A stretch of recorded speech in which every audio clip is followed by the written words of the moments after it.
야구 월드컵이라고 할 수 있는 월드 베이스볼 클래식 야구 대회가 한창 진행 중입니다.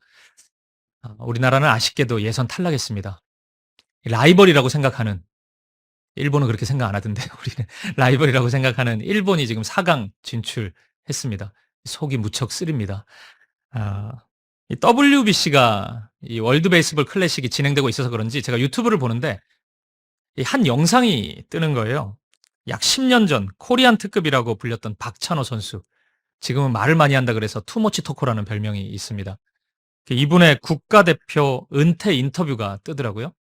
이런 게 있었나 싶어서 제가 한번 들어가서 봤습니다. 한 5분 정도 되던데 인터뷰에서 박찬호 선수는 이제부터는 국가대표로 뛸 수 없을 것 같다.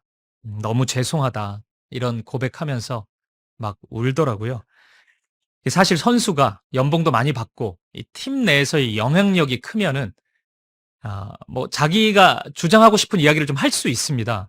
이런 대회는 비시즌 기간에 펼쳐지기 때문에 팀에서는 많이 안 나갔으면 하거든요. 부상당할 수도 있고 하니까. 근데 이제 영향력이 있는 사람들은 내가 나가겠다 선언하면은 뭐 국가대표로 나가고 하는데 박찬호 선수가 적어도 이 시점에서는 그런 영향력이 없었던 거죠. 박찬호 선수가 이렇게 또 고백하면서 하나의 또 이야기를 이어서 하는 거예요. 근데 그 말이 저에게 굉장히 강하게 다가왔습니다. 이런 이야기였습니다. 지금 팀에서의 내 입지가 그렇습니다. 지금 나의 처지, 위치가 이런 것 같아서 서운하고 서글펐습니다. 아무것도 아닌 고백 같은데 저는 묘하게 동질감이 들면서 제가 눈물이 날 것 같았습니다. 왜냐하면 이 영상을 보던 바로 그날 이 학교 개학 해지 통보를 제가 받았기 때문입니다. 맞다. 우리 사김의 교회 위치가 그렇지. 우리는 우리 교회 예배당이 없었지. 아, 좀 서글펐어요, 순간. 1년도 안 됐는데 내가 너무 안심하고 있었구나. 이 부분에 대해서 내가 너무 편하게 생각하고 있었구나. 생각이 들더라고요. 사실 뭐 이 학교에 대한 아쉬움 또 서운함은 없어요. 감사한 마음뿐입니다. 지난 1년 동안 우리가 예배당 찾지 못했을 때 이 장소를 만났고 또 1년 동안 너무 은혜롭게 잘 예배할 수 있었다는 사실에 감사한 마음뿐입니다. 근데 단지 우리의 처지가 마치 1년 6개월로 전으로 다시 돌아간 것만 같아 가지고 그런 마음이 좀 서글프고 좀 슬프고 뭐 그런 마음이 들었습니다. 하지만 이내 이런 생각이 들었어요. 지난주에 제가 기도에 대한 설교를 했잖아요. 그러면서 제일 중요한 게 뭐라 그랬죠? 기도를 해야 된다. 제가 그 말씀 드렸잖아요. 기도하는 것이 중요하죠. 하나님께서 이런 우리 모두에게 이 원초적인 문제를 다시 불거지게 하시면서 우리를 기도의 자리로 인도하시는구나. 이런 생각이 또 들더라고요. 그러니까 하나님 앞에서 좀 감사하는 마음도 제가 가질 수 있었습니다. 그러면서 또 설교 준비는 해야 되잖아요. 제가 할 일은 또 해야 되니까 본문 말씀을 다시금 펴서 읽고 묵상하는데 월요일부터 제가 우리는 다니엘서 천천히 지금 한 장 한 장씩 살펴보고 있으니까 이 10장 말씀을 월요일부터 계속 묵상해 왔는데 이 소식을 접하고 나서 다시 이 말씀을 읽으니까 묵상하니까 굉장히 강력한 말씀으로 저에게 다가왔습니다. 이 말씀이 지금 나에게 주시는 말씀이고 오늘 우리에게 주시는 말씀이고 우리 사김의 교회에 허락된 말씀이구나. 이 확신을 가지게 됐습니다. 이 다니엘서 이 시리즈 설교 시작하기 전에 이 다니엘서의 특징 중에 하나가 오래전 이야기인데 지금 나를 향한 말씀으로 들려지는 특징이 있다고 말씀드렸는데 오늘 본문이야말로 오늘 우리에게 지금 우리에게 주시는 말씀입니다. 사실 우리에게 있어서 예배당이 없을 수 있다 이 사실은 이 재난과 같은 현실인데 그런 현실 속에 딱 맞는 하나님의 말씀이라는 생각이 듭니다. 도대체 무슨 말씀인지 궁금하시죠? 우리가 하나님의 말씀 앞으로 나아가 보도록 하겠습니다. 먼저 10장 2절 말씀을 함께 우리가 읽어보도록 하겠습니다. 같이 읽어보죠. 시작. 그때 나 다니엘이 세일의 동안을 슬퍼하며. 아멘. 다니엘은 지금 슬퍼하고 있습니다. 10장 전체를 보면 다니엘의 마음이 드러나는데 다니엘은 무척이나 두려워하고 있어요. 그리고 평안함을 잃어버렸습니다. 그리고 많이 지쳐있는 상황입니다. 이렇게 보니까 사실 지금까지 다니엘을 우리가 바라볼 때 1장부터 9장까지 다니엘을 본받고 싶은 마음은 우리 가운데 가득 있었지만 왠지 모를 거리감도 좀 느껴지지 않았습니까? 너무 믿음이 좋잖아요, 다니엘은. 우리는 자꾸 넘어지는데 다니엘은 뭐 죽음의 위협 앞에서도 주님을 따르고 믿음의 지조를 지키는 이 모습이 약간의 거리감이 좀 느껴졌어요. 그리고 표정이 아니라는 뭐 표정인데 저만 그랬습니까? 이 거리감이 많이 느껴졌는데 오늘 모습을 보니까 이제 좀 동질감이 생기는 것 같습니다. 다니엘도 두려워하고 다니엘도 평안을 잃고 막 지쳐 있고 이런 모습, 좀 낯선 모습이긴 한데 이 순간 다니엘은 어떤 행동을 할까요? 지쳐 있는, 두려워하는 다니엘, 무슨 말 하고 어떤 모습으로 삶을 살아갈까요? 그리고 이런 다니엘을 바라보시면서 하나님은 어떤 말씀을 주시고 하나님은 어떤 일을 이루실까요? 이것이 오늘 10장 앞에 서 있는 우리의 질문입니다. 이 질문에 대한 답을 오늘 설교를 통해 세 가지 정도로 정리해서 여러분과 함께 나누어 보도록 하겠습니다. 첫 번째입니다. 다니엘이 슬퍼하고 있는 이유는 다니엘이 부르신 자리에 서 있기 때문입니다. 이게 무슨 말이냐면 우리 10장 1절 말씀을 한번 보시죠. 우리 같이 한번 읽어보겠습니다. 시작. 바사왕 고레스 제3년에 한 일이 벨드사살이라 이름한 다니엘에게 나타났는데 그의 일이 참되니 곧 큰 전쟁에 관한 것이라. 다니엘이 그 일을 분명히 알았고 그 환상을 깨달으니라. 아멘. 이스라엘 백성들이 그토록 기다렸던 예루살렘으로의 복귀가 시작되었습니다. 역대하 36장과 에스라 1장에 보면 고레스 왕 원년에 이 일이 시작되었다고 기록되어 있습니다. 예루살렘의 복귀는 총 3차에 걸쳐 이루어졌거든요. 고레스 왕 원년에 1차 복귀, 스룹바벨에 의해서 BC 538년에 이루어졌고 2차는 에스라에 의해서 457년에 3차는 느헤미야에 의해서 444년에 이루어졌습니다. 그러니까 세 번에 걸쳐 예루살렘으로 돌아가게 되는데 지금 고레스 3년이라고 말씀하고 있잖아요. 바사왕 고레스 제3년. 지금 10장 1절에서 그렇게 소개하고 있단 말이에요. 그렇게 본다면 1차 복귀가 이미 이루어진 이후입니다. 그런데 여러분, 다니엘은 아직 예루살렘으로 돌아가지 않고 있습니다. 이때가 다니엘이 한 80대 후반에서 90대 초반 되었을 것 같은데 그렇게 보면 다니엘은 죽기 전에 그토록 가보고 싶었던 고향일 텐데 내가 꼭 한번 예루살렘 땅 밟아봐야지 그토록 염원했던 일일 텐데 다니엘은 아직도 3년 정도의 시간이 흘렀는데도 돌아가지 않고 있습니다. 왜 그랬을까요? 왜 다니엘은 돌아가지 않았을까요? 그것이 다니엘의 사명이었기 때문입니다. 여전히 바벨론에 남아서 페르시아에 남아서 어느덧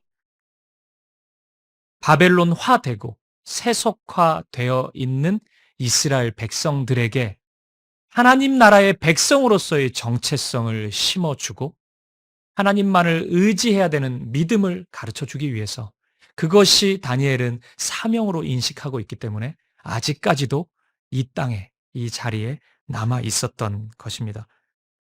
마치 이런 모습일까요?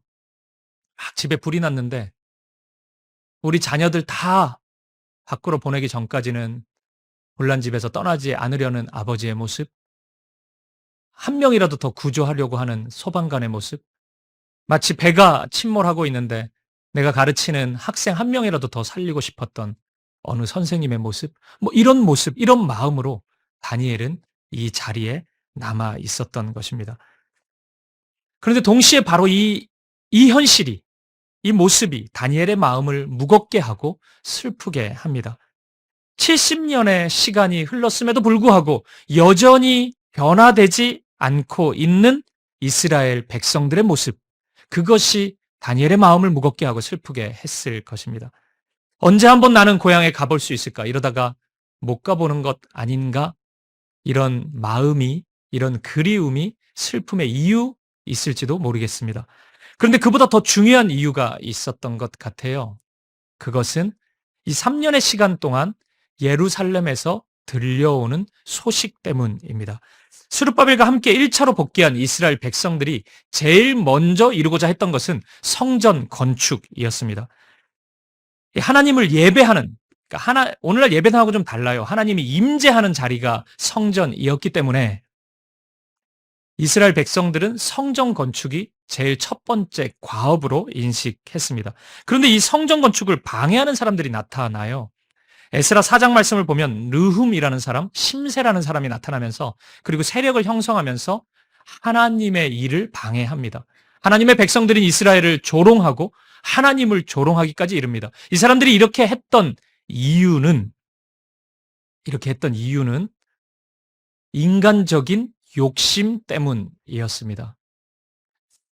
이 사람들은 70년 동안 자리를 좀 잡았던 사람이에요. 근데 갑자기 이스라엘 사람들이 돌아온다 그러니까 마음이 불편하죠. 자신의 것을 빼앗길지도 모른다는 생각도 가졌을 겁니다. 그런 욕심, 그런 인간적인 이유 때문에 하나님을 방해하고 하나님의 일을 방해하고 하나님의 백성들을 조롱하기 시작했던 것입니다.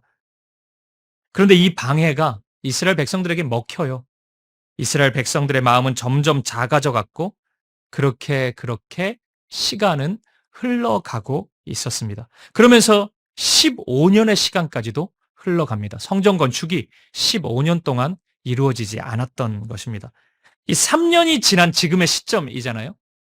그러니까 이 시점은 이스라엘 사람들의 마음이 이제 시작된 겁니다. 점점 성전에서 멀어져 가고 있었던 것입니다. 학개 선지자의 말씀대로 하나님에 관한 일보다는 어느새 예루살렘에 살고 있는 이스라엘 백성들의 마음이 자기의 일에 더 집중하기 시작했습니다. 내가 어떻게 하면 이 예루살렘의 터전을 잘 잡고 살아갈 수 있을지, 우리 집, 나의 일, 나의 자녀, 내 문제, 물론 이런 것도 굉장히 중요하죠. 그런데 하나님의 것은 아랑곳하지 않고 나의 문제에만 집중하고 있었던 것입니다. 성전에 대한 소망과 열망은 서서히 희미해져 가고 있었습니다. 이런 상황이 지속되면 사람들 마음속에 죄성이 퍼져 나옵니다. 하기는 해야 되는데, 이거 하나님이 하라고 했으니까 하긴 해야 되는데 막 부담이 돼요. 그래서 안 되는 이유를 찾기 시작합니다. 스룹바벨 때문 아니냐. 1차 복귀의 인도자, 총독 스룹바벨.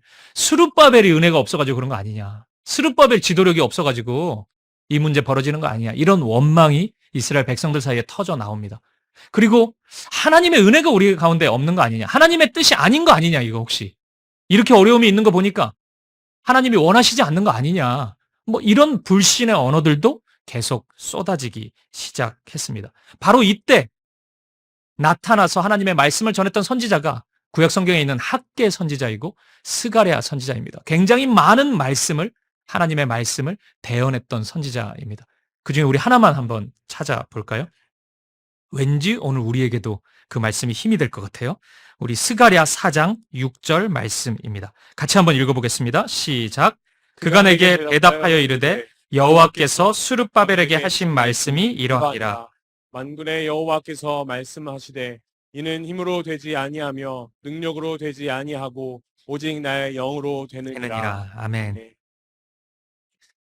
우리의 힘도 아니고 우리의 능력도 아니고 오직 하나님의 영, 성령으로 된다고 말씀합니다. 그러니까 지금 성전 건축이 멈추어 있는 가장 큰 이유는 방해 세력 때문이 아닌 거예요. 환경이나 상황이 아니고 하나님만을 의지하지 않았던 이스라엘의 믿음 때문이었던 것입니다. 그들이 믿음이 없었기 때문에 하나님을 향한 확신이 없었기 때문에 이런 어려움 앞에 서 있었던 것입니다. 3년의 시간이 흘렀던 지금 다니엘도 이 사실을 보았고 들었고 알았을 것입니다. 바로 그 사실이 예루살렘에서의 이 소식이 다니엘의 마음을 더 무겁게 하고 더욱 슬프게 했을 것입니다. 사랑하는 여러분, 저는 이러한 다니엘의 모습을 통해서 영혼을 향한 우리의 마음, 공동체를 향한 우리의 마음, 그 우리의 마음을 한번 돌아볼 수 있었으면 좋겠습니다. 여러분은 누군가를 이토록 사랑해 본 적이 있으십니까? 한 영혼을 품고 그의 영적인 어두움을 안타까워하며 슬퍼해 본 적이 있으십니까? 여러분은 공동체의 아픔을 품고 슬퍼하며 눈물로 기도해 본 적이 있으십니까? 나의 문제는 웬만큼 우리가 기도하려고 하는데 급하니까 우리를 위한 일, 우리 공동체를 위한 일을 두고 기도해 본 적이 있으십니까? 지난주 설교에서 이 다니엘이 기도를 하고 있는데 이 회개 기도가 주를 이루고 있었지 않습니까? 근데 그 특징이 있었다고 말씀드렸잖아요. 자신의 죄에 대한 회개를 넘어서 민족의 죄를 회개하고 있었습니다. 그것이 굉장히 길었어요. 다니엘은 그런 사람이었습니다. 마치 이 민족의 죄가, 이 이스라엘 공동체의 죄가 자신의 죄인 것처럼 이 우리 민족의 어른들, 조상들의 죄까지도 품고 마치 내가 그런 것처럼, 나의 잘못인 것처럼 다니엘은 회개 기도를 했던 것입니다. 바로 그 마음 때문에 다니엘은 아파하고 있었고, 바로 그 마음 때문에 다니엘은 이 자리를 떠나지 못하고 예루살렘으로 돌아가지 못하고 남아 있었던 것입니다. 그런데 여러분, 그런 다니엘, 슬퍼하고 있는 다니엘을 바라보시는 하나님의 마음, 그 마음은 기쁨이요, 사랑이었습니다. 10장 11절 말씀을 한번 보시죠. 같이 한번 읽어보겠습니다. 시작. 내게 이르되 큰 은총을 받은 사람 다니엘아, 내가 내게 이르는 말을 깨닫고 일어서라. 내가 내게 보내심을 받았느니라 하더라. 그가 내게 이 말을 한 후에 내가 떨며 일어서니. 아멘. 다니엘을 불러요. 큰 은총을 받은 다니엘아. 이렇게 부르고 있습니다. 다니엘은 비록 슬퍼하고 있고 다른 모든 사람들은 다 자기의 일에만 몰두하고 있습니다. 공동체를 위한 일에는 관심을 가지고 있지 않습니다. 이스라엘을 위해서 울어주는 사람이 아무도 없어요. 다니엘 혼자예요. 근데 다니엘이야말로 큰 은총을 받은 사람입니다. 하나님이 보시기에 다니엘은 보배와 같은 존재였던 것입니다. 왜요? 유일하게 하나님의 마음을 아는 사람이기 때문입니다. 하나님의 마음이 지금 무겁고 슬프기 때문입니다. 그 마음을 가지고 그 무거운 마음으로 슬픈 마음으로 서 있는 사람이 바로 다니엘이었기 때문입니다. 이렇게 하나님의 마음을 알고 있는 다니엘에게 하나님은 다시 한번 사명을 확인시켜 주세요. 내가 너에게 이르는 말을 깨닫고 일어서라. 너에게 이르는 말을 깨닫고 일어서라. 여기서 일어서라는 말씀 직역하면 너의 자리에, 지금 그 자리에 서라. 이 말씀이 됩니다. 다니엘에게 주시는 사명은 예루살렘으로 가라. 그게 아니었습니다. 지금 그 자리, 슬픔의 자리, 아픔의 자리, 무거움의 자리, 그 자리에 서서, 일어서서 너의 일을 감당하라. 그것이 하나님의 말씀이었습니다. 힘들었지만 지금까지도 너는 잘하고 있다. 지금까지도 잘 해내고 있고 내가 너와 함께 하고 있으니 하나님의 말씀을 지금 자리에서 전하고 하나님의 일을 이루어 가라. 저는 오늘 저와 여러분에게도 하나님께서 이렇게 말씀하신다고 생각합니다. 만약 여러분 앞에 있는 어떤 문제에 대해서 방관하거나 회피하지 않고 그 문제를 직면하고 있다면 여러분은 다니엘입니다. 여러분이 어떤 가정의 문제를 두고 하나님 앞에 서 있다면, 피하지 않고 그 문제를 하나님 앞에 가지고 나와왔다면, 오늘 이 교회의 문제를 두고 여러분이 함께 무거워하고 아파하는 마음이 있다면 여러분은 다니엘일 것입니다. 만약 그런 마음을 가진다면 하나님께서는 동일하게 우리에게 말씀하실 거예요. 사랑하는 아들아, 사랑하는 딸아, 너는 그 무거운 마음을 가지고 있지만 너는 큰 은총을 받은 자다. 말씀을 깨닫고 일어서라. 지금 그 자리에 서 있어라. 그리고 믿음으로 그 길을 걸어가라. 이렇게 말씀하십니다. 사랑하는 여러분, 우리 함께 그 길을 걸어가실 수 있을까요? 우리의 가정, 우리의 문제, 그리고 우리 교회의 문제를 두고 함께 내 문제처럼 기도해 볼 수 있을까요? 지난 한 주간 별의별 생각이 많이 들었는데 걱정이 좀 되더라고요. 어떤 분하고 제가 얘기를 나눴는데 뭐 이런 장소 문제가 아니고 그냥 우리 교회를 이야기하면서 이런 얘기를 하더라고요. 근데 뭐 1년도 안 되고 그랬으니까 많은 분들이 오셔도 교회를 사랑하고 교회에 대한 그 마음을 품는 건 좀 약하지 않아요? 이렇게 질문을 하더라고요. 제가 그 질문을 받기 전까지는 한 번도 그런 생각 안 해봤어요. 왜냐하면 그런 걸 뭐 측정해 볼 수는 없잖아요. 뭐 MBTI 검사처럼 우리가 성도님들 다 해볼 수도 없고. 근데 그 질문을 받고 나니까 그럴 수도 있겠네라는 생각이 들었어요. 그리고 이 예배 처소를 옮겨야 되는 이런 현실이 갑자기 다가오고 약간 좀 그런 생각이 들더라고요.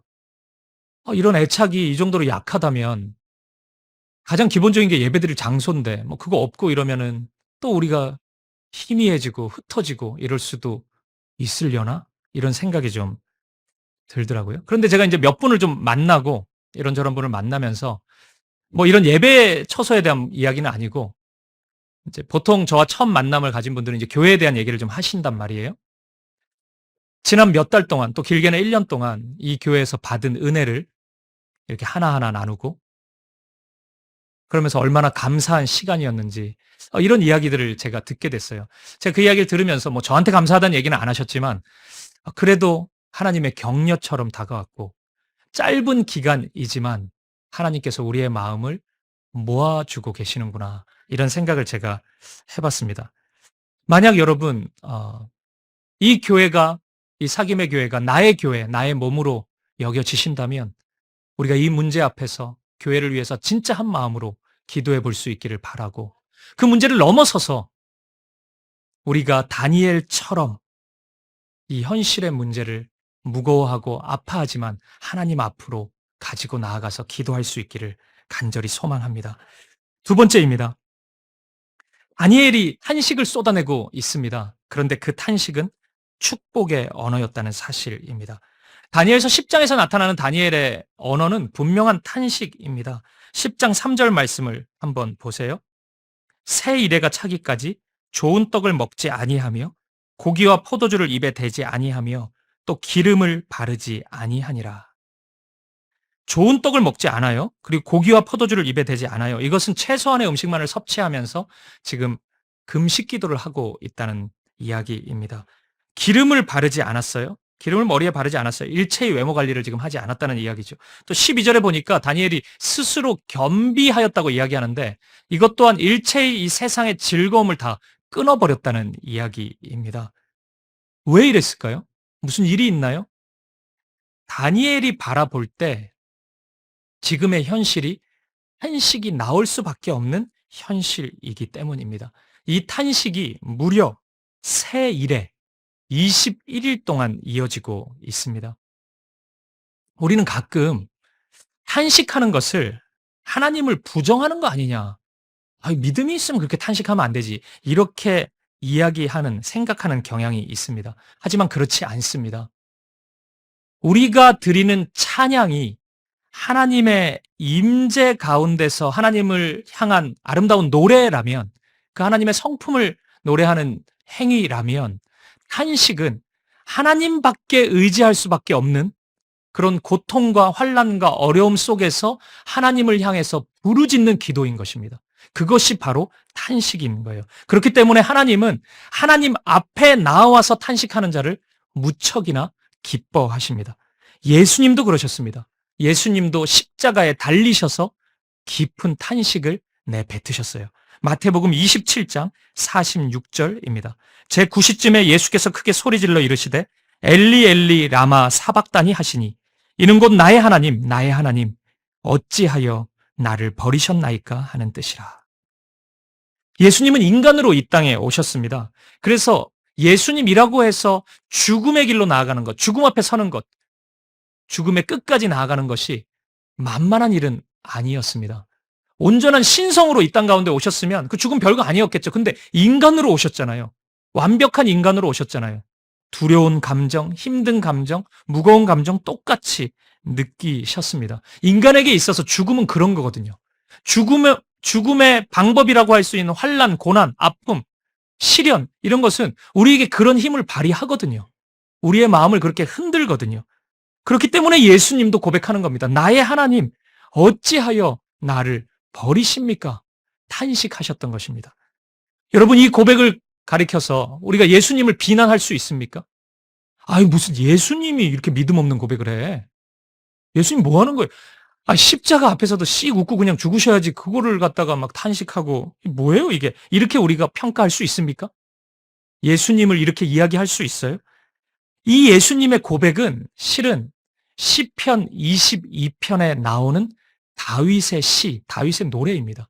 예수님은 그 노래를 찬양으로 드리고 있는 것이에요. 시편 22편 1절 말씀을 보세요. 내 하나님이여, 내 하나님이여, 어찌 나를 버리셨나이까? 어찌 나를 멀리하여 돕지 아니하시오며 내 신음소리를 듣지 아니하시나이까? 예수님은 힘들어가지고 왜 버리셔야 막 이렇게 지금 소리 지르는 게 아니고, 예수님은 이 시편의 말씀을 가지고 찬양하고 있는 것입니다. 탄식하고 있는 것입니다. 하나님 앞에서 그 누구도 나를 도울 자가 없고 내가 죽음 앞에 서 있는 상황이지만 내가 의지할 분이 하나님밖에 없음을, 내가 바라보고 붙잡아야 될 분이 하나님밖에 없다고 탄식하고 있는 것입니다. 여러분, 오늘 혹시 탄식해야 되는 현실 앞에 서 있는 분이 있으십니까? 가정의 문제로, 자녀들의 문제로, 이런저런 삶의 문제로 탄식하고 싶으신 분이 있으십니까? 저는 그렇습니다. 탄식하고 싶어요. 계속 며칠 동안 아닌 척하고 있지만 이 예배 처소를 옮겨야 된다, 빨리 찾아야 된다, 이것이 굉장히 큰 두려움과 무거움으로 다가오는 것이 사실입니다. 많은 분들도 좀 그러신 것 같아요. 옮겨야 된다고요? 막 연락을 많이 하시는데 그런 마음이신 것 같아요. 함께 탄식해 볼 수 있기를 바랍니다. 교회를 위해서, 또 우리 개인의 문제를 놓고 우리가 함께 탄식해 볼 수 있기를 바랍니다. 하나님 앞에서 탄식하는 사람을 하나님은 바라보시면서 복되다, 복 있는 사람이다 말씀하십니다. 10장 7절 8절을 보니까 다니엘 외에 모든 사람들은 다 도망쳐 버려요. 숨어 버렸습니다. 오직 다니엘 홀로 남아서 탄식하고 있습니다. 하나님 앞에서 드리는 탄식이 아름다운 것입니다.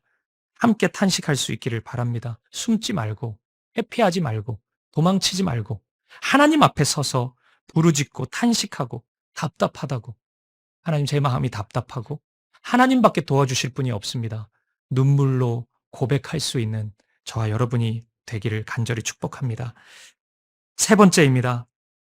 하나님은 다니엘에게 전쟁 같은 이 땅의 삶 너머에 하늘의 전쟁이 있음을 말씀해주고 계십니다.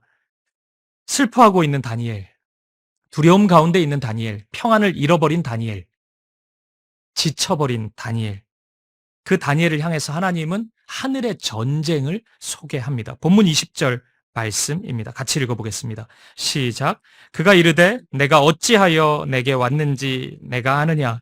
이제 내가 돌아가서 바사 군주와 싸우려니와 내가 나간 후에는 헬라의 군주가 이를 것이라. 아멘. 내가 돌아가서 바사 군주와 싸우려니와. 다니엘은 자신이 홀로 싸우는 줄 알았을 겁니다. 내가 다 싸워야 되고, 내가 다 견뎌야 되고, 내가 다 이루어야 된다고 생각했을 겁니다. 물론 그 마음도 좋았습니다. 변하지 않는 마음으로 다니엘은 인내하고 끝까지 견디고 싸우고 있었기 때문입니다. 그런데 다니엘 혼자만의 힘으로는 버틸 수가 없었어요. 그러니까 지금 지쳐버린 거죠. 다니엘은 지쳤습니다. 바로 이때 하나님이 보여주시는 겁니다. 너 말고 내가 싸우고 있다. 너를 대신해서 내가 싸우고 있다. 하나님은 말씀하고 계시는 것입니다. 사랑하는 여러분, 우리의 싸움 앞에, 우리 인생의 싸움 앞에 우리가 보아야 될 것이 있습니다. 눈에 보이는 그게 다가 아니라 눈에 보이지 않는 싸움이 일어나고 있다는 것입니다. 그걸 보고 우리는 싸워야 됩니다. 그걸 보고 우리는 견뎌야 되고, 눈에 보이지는 않지만 볼 수 있는 그것을 보고 우리는 소망하고, 우리는 인내하고, 우리는 이 길을 걸어가야 하는 것입니다. 에베소서 6장 12절 말씀을 보니까 우리의 씨름은 혈과 육을 상대하는 것이 아니요 통치자들과 권세들과 이 어둠의 세상 주관자들과 하늘에 있는 악의 영들을 상대함이라. 이렇게 말씀합니다. 이것이 영적 전쟁입니다. 우리의 싸움은 눈에 보이는 것이 전부가 아니라 하늘의 싸움이 우리의 진짜 싸움인 것입니다. 그리고 이 영적 전쟁에서 진짜 중요한 것이 있습니다. 그것은 예수님의 십자가가 이 전쟁을 승리케 하셨다는 것입니다. 예수님이 십자가에서 이 전쟁을 이기셨고 우리에게 그 승리를 선언해 주셨습니다. 다니엘서와 가장 잘 어울리는 신약성경 요한계시록을 보면 예수님의 이 승리의 모습을 아름답게 묘사하고 있습니다. 불꽃 같은 눈을 가지셨고 물이 활활 타는 발을 가지셨습니다. 그리고 그분의 목소리는 많은 물소리와 같습니다. 흰 세마포 옷을 입으셨고 백마를 타고 예수님이 나타나십니다. 그리고 짐승의 세력들을 멸하십니다. 어떻게 해요? 십자가를 통해서 멸하십니다.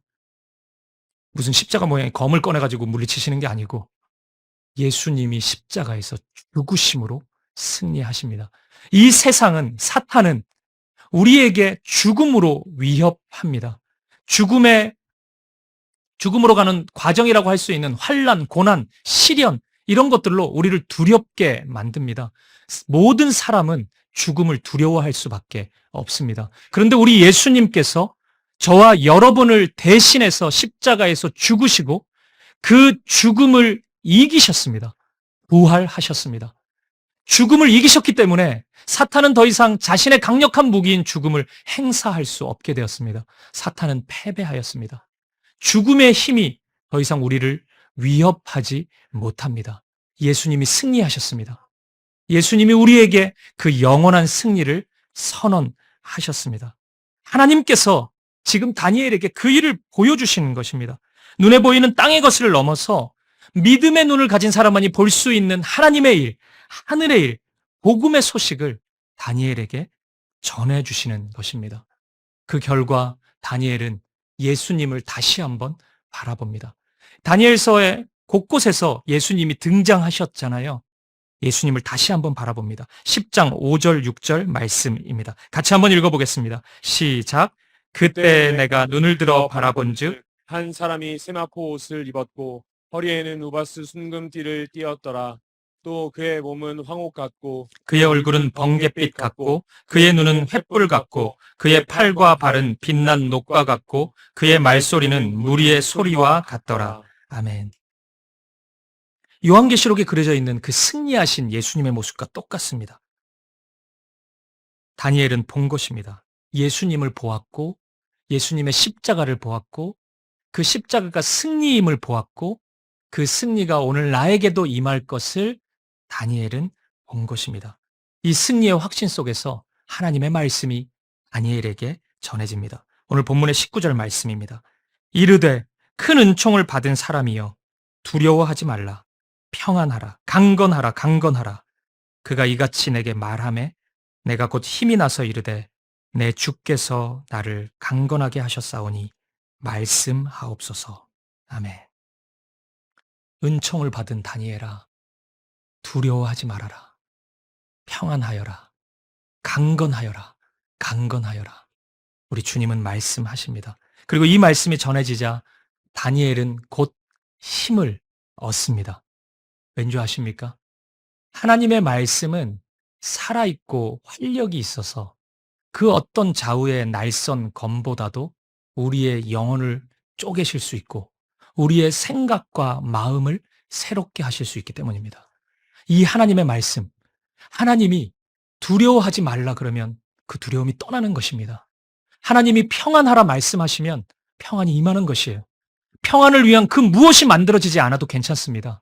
하나님이 강건하라 말씀하시면 우리는 강건함을 얻게 되는 것입니다. 다니엘이 그 능력을 경험합니다. 다니엘은 반응합니다. 주님, 말씀하시옵소서. 제가 듣겠습니다. 이러한 고백은 영혼이 완전히 회복된 사람만이 드릴 수 있는 고백입니다. 어떠한 말씀이든지 내가 순종하겠습니다. 다니엘은 고백하고 있는 것입니다. 오늘 주님께서 저와 여러분에게 분명히 말씀하십니다. 두려워하지 말아라. 평안하라. 강건하라.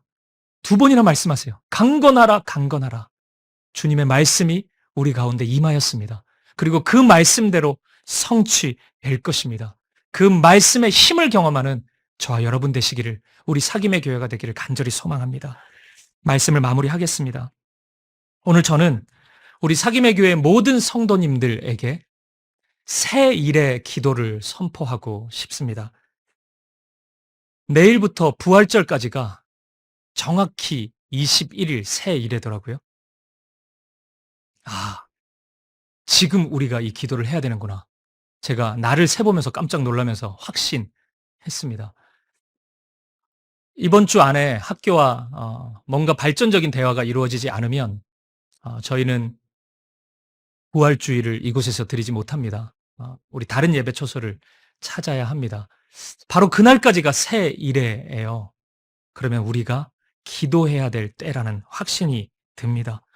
한식도 괜찮고 눈물도 괜찮습니다. 하나님 앞에서 드린다면 그것은 아름다운 노래요, 아름다운 찬송이 될 것입니다. 다니엘처럼 때로는 금식하셔도 좋습니다. 한 끼 식사를 끊고 하나님께 기도할 수 있었으면 좋겠습니다. 즐거운 건 내려놓고 우리가 기도해 볼 수 있었으면 좋겠습니다. 우리가 함께 할 수 있는 어떤 세일의 기도회, 뭐 이런 것도 생각해 보았고, 프로그램도 있으면 좋겠다 생각했는데, 그럴 수가 없었어요. 왜냐하면은 이 마음이 불과 이틀 전에 저에게 들었기 때문에 뭔가 만들 수는 없었습니다. 근데 이런 생각을 해봤습니다. 만약 여러분의 마음에 이 세일의 동안 기도해야 되겠다는 그런 마음이 여러분 마음에 자리 잡힌다면, 다가온다면, 그것은 성령님이 주시는 마음일 것입니다. 만약에 그 성령님이 주시는 마음으로 여러분이 각자의 자리에서 기도를 시작한다면, 한식이든 눈물이든 무거운 마음이든 쏟아내기 시작한다면 그것이 곧 영적인 부흥일 것입니다. 우리가 무슨 프로그램을 통해서 기도의 자리로 나아가는 것이 아니라 우리가 성령의 인도하심을 따라 우리 스스로의 세일의 기도회를 진행할 수 있을 것입니다. 교회가 할 수 있는 것은 비전센터 지하 예배실을 개방할 생각입니다. 24시간 언제든 오셔서 기도하셔요. 우리가 함께 이 21일을 그렇게 기도하면서 나아간다면 다니엘이 보았던 그 모습, 예수님의 모습, 승리하신 예수님을 우리가 만날 수 있을 것입니다. 사랑하는 여러분, 오늘 서 있는 여러분의 현실이 슬픔과 무거움으로 다가오는 분이 있으십니까? 예배 초소를 잃어버린 이 현실이 혹시 슬픔과 무거움으로 다가오십니까? 지금의 이 상황이 깊은 탄식밖에는 드릴 것이 없는 상황이라 할지라도 우리가 하나님 앞에서 한다면, 그리고 지금 한다면 하나님의 능력, 하나님의 일하심이 나타나는 통로가 될 것입니다. 사랑하는 사김의 교회 성도 여러분, 다가오는 한 주도 두려워하지 마십시오. 저도 그러겠습니다. 저도 두려워하지 않을게요. 여러분도 두려워하지 마시고 믿음으로 삶의 걸음을 나아가 보십시오. 하나님 주시는 평안함을 누려보시고 하나님 주시는 용기, 강건케 하시는 그 능력을 경험해 보십시오.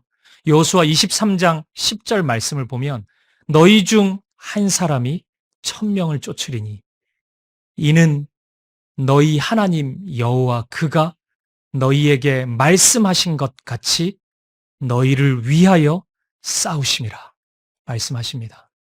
하나님이 우리를 위해 싸우십니다. 이번 한 주 우리를 위해 싸우시는 우리 대장 되신 예수님을 만나길 바라고 그 예수님이 주시는 강건케 하시는 힘과 능력을 한없이 누릴 수 있기를, 그런 저와 여러분의 삶이 되기를 주님의 이름으로 간절히 축복드립니다.